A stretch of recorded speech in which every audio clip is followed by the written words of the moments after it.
Ultimamente, eu me dei conta de que alguns dos filmes mais memoráveis para mim são aqueles do consenso geral simplórios, como os filmes onde nada acontece entre muitas aspas, ou os filmes que não necessariamente são silenciosos do início ao fim, mas sabem se utilizar muito bem da ausência para construir grandes momentos narrativos. Quando eu penso nesse tipo de filme, é inevitável não pensar em Picnic. Esse que foi o meu primeiro contato com Shinjo Iwai e uma paixão à primeira vista.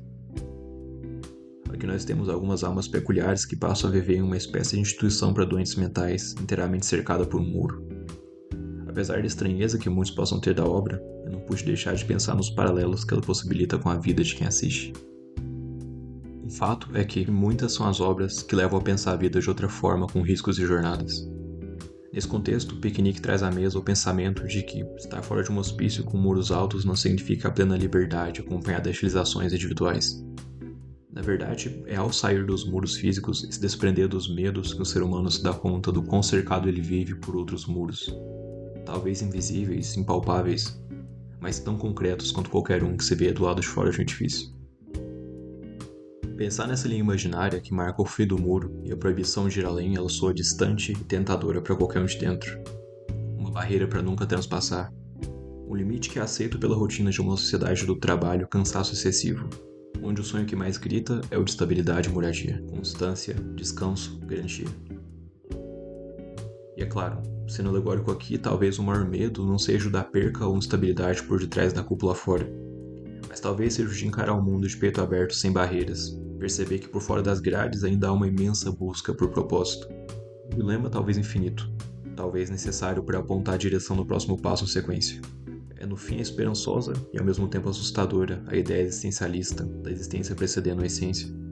Porque por um lado tem-se o poder de moldar a todo instante quem você é, mas por outro, quanto mais o tempo avança, maior exigência quanto aos caminhos já tomados, mesmo quando não equiparados com a existência ideal e real dos acontecidos. Uma ideia um tanto potente aqui na narrativa é o elemento da religiosidade agregado à realidade de um grupo de almas vazias. Quando Tsumuji recebe uma Bíblia, há um encontro da crença com o indivíduo sem propósito. A ideia da existência de um Deus ela não só é rapidamente aceita, como também a ideia da condenação do inferno. Quem nele crê se salva, e quem não crê sofrerá eternamente. A partir disso, além do apego à crença, tem uma ruptura com as temidas regras da instituição cercada, uma vez que tem certeza do fim do mundo. A ideia da morte talvez seja aqui o motor para se libertar dos muros e não postergar a ânsia humana de viver além. Por mais contraditório que isso soa para o contexto dogmático, enquanto alguns precisam de incentivo para mover, outros têm como quase que intrinsecamente em si a tendência de se libertar de qualquer modus operandi, sem apego a razões espirituais. O melhor exemplo disso sendo a Coco, com a espiritualidade e filosofia própria que soa até ingênuo, mas funciona tão bem sem qualquer suborno do inferno. A perspectiva que motiva nesse meio é justamente encarar a saída da barreira como o início de um processo cíclico metamórfico que permeia os passos de cada indivíduo que se arrisca a caminhar.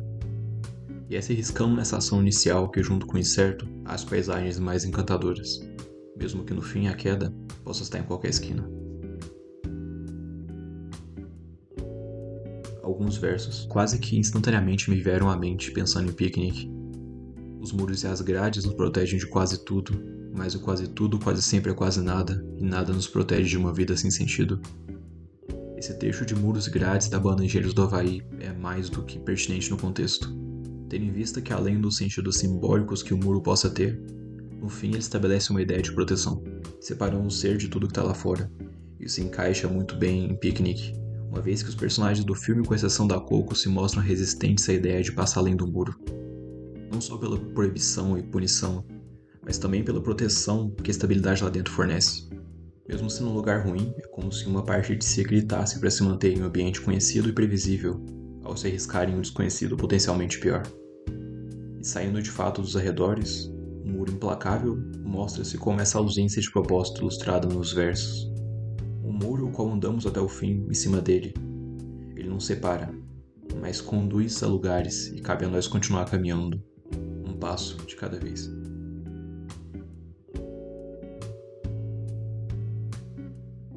No fim, isso aqui não é uma análise, e tampouco esse é o melhor filme do Shinji Wai, tendo em vista que todas as obras que ele faz são obras-primas, são filmes grandiosos. A busca eterna aqui não é uma barreira, mas um caminho, um fio condutor que deságua no cais do fim. Na imensidão se dissolvem as almas no inevitável.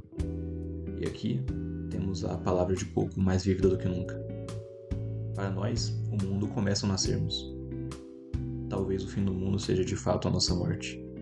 Afinal, nós não estaremos aqui para ver o resto.